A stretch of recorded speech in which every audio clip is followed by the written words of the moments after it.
The Charlotte Ledger Podcast is a member of the Queen City Podcast Network.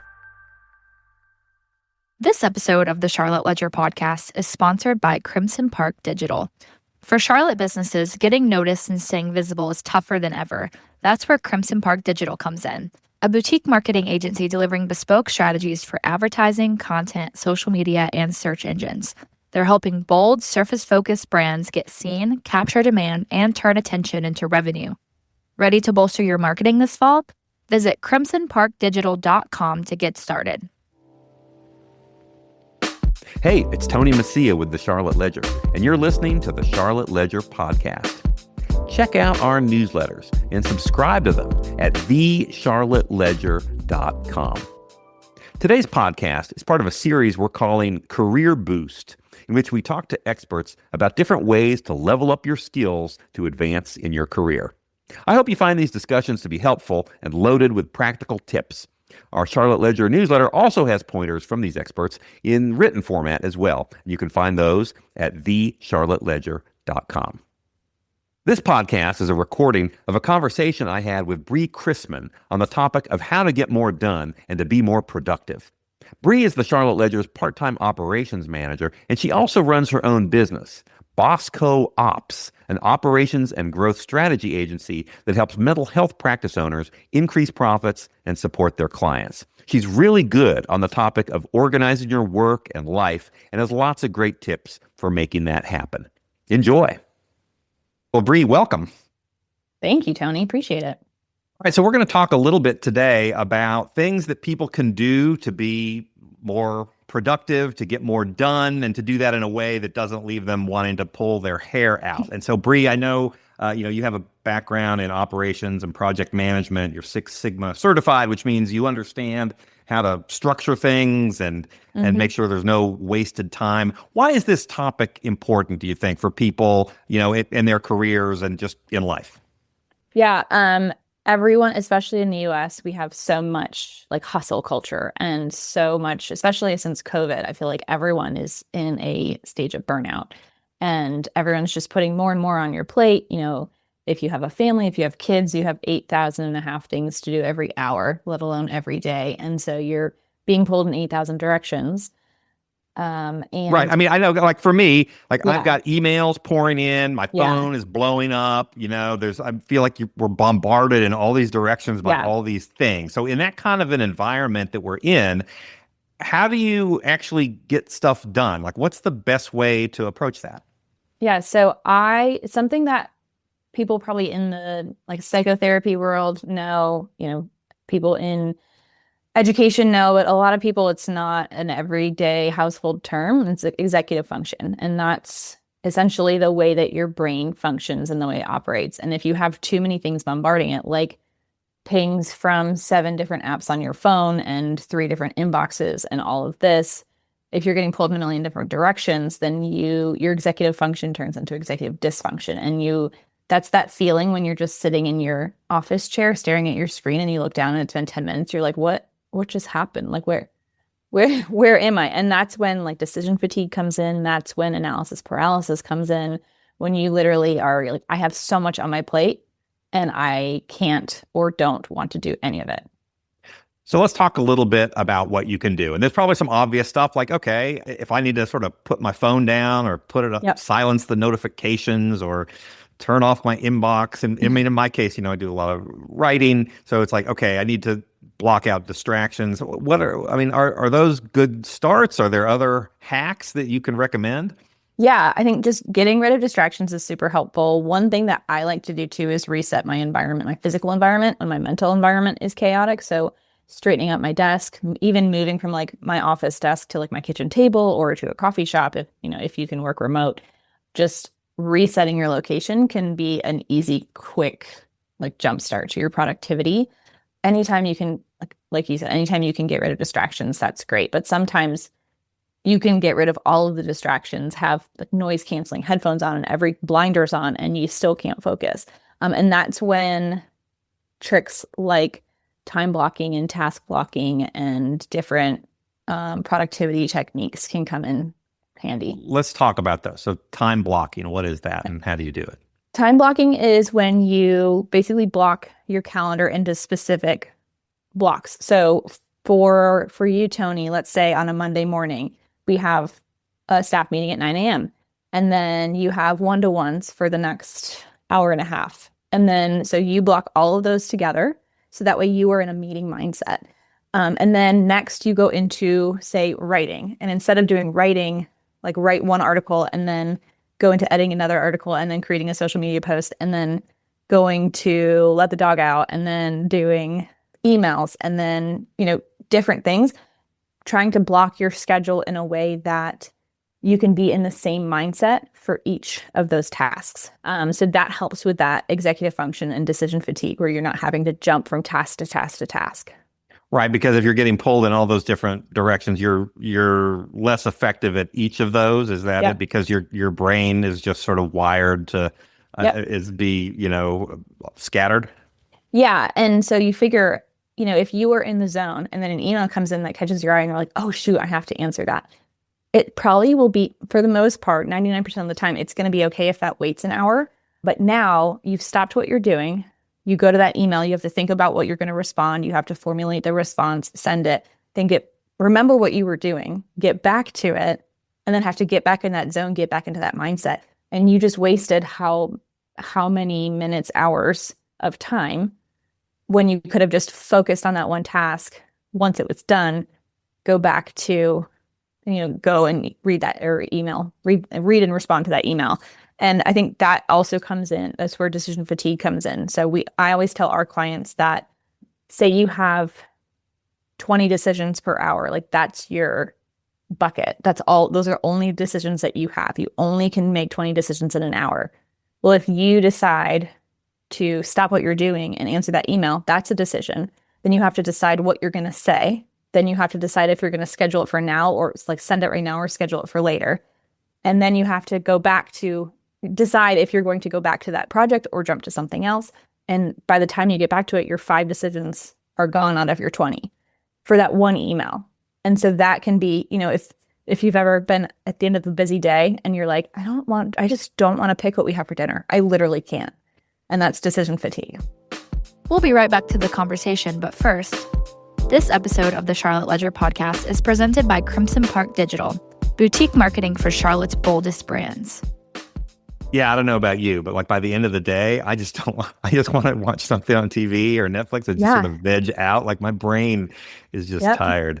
I probably need to do some of these things you're recommending. Okay, so what else? So it's time blocking. What else? Yep. What are some other techniques? Task batching and like task blocking is really similar, where you're batching tasks that have a similar mindset. So if you have to, for example, a marketer, if you have to create graphics and write copy, create all your graphics first and then create your copy, or vice versa. Sometimes, copy is probably easier to write first and then graphics.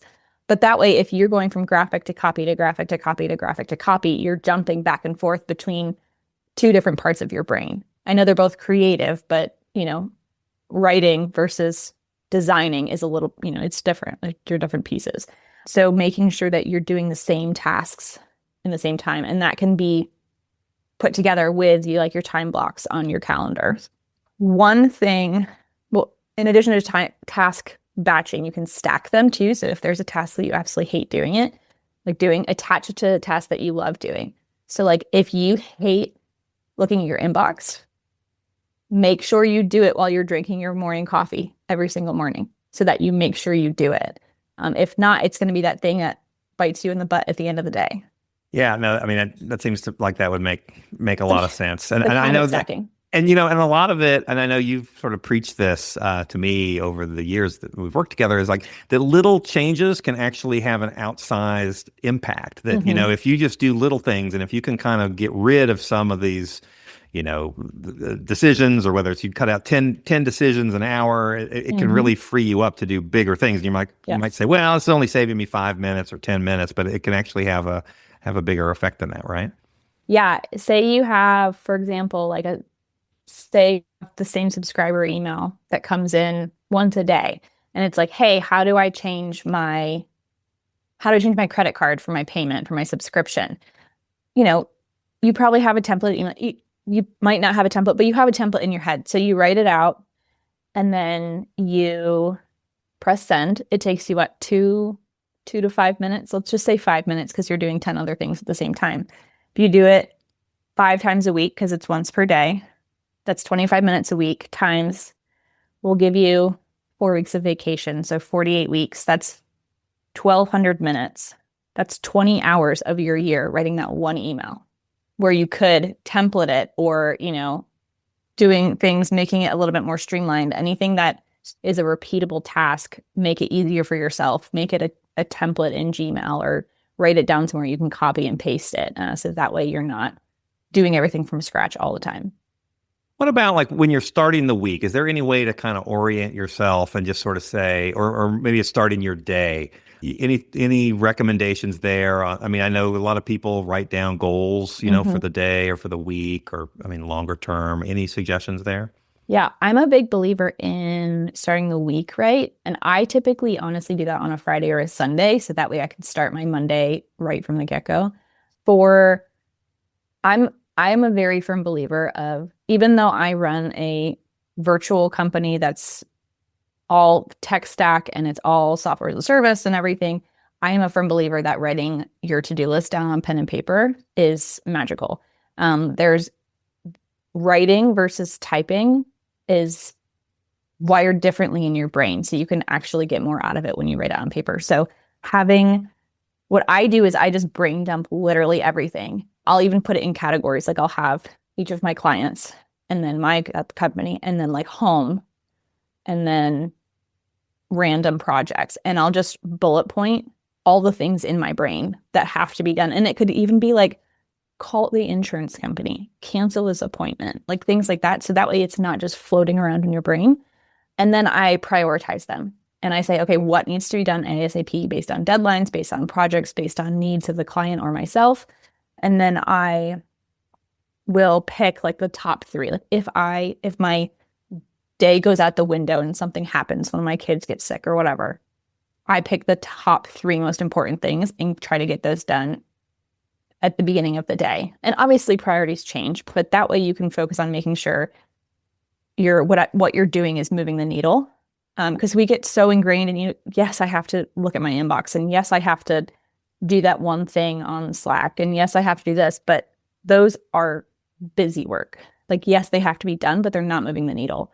So yeah, it's always discouraging to me when I have one of those lists and I have 5 things, and at the end of the day, I've like crossed one off, and it's like, where did all of my time go? I know I was busy today, or I felt busy, but was I really accomplishing what I wanted to accomplish? Yeah, and it's hard because sometimes like I have a very linear brain, so I'm like, I have to get all of these things done in this very specific order, and so it takes a lot for me to just shift that order in my brain.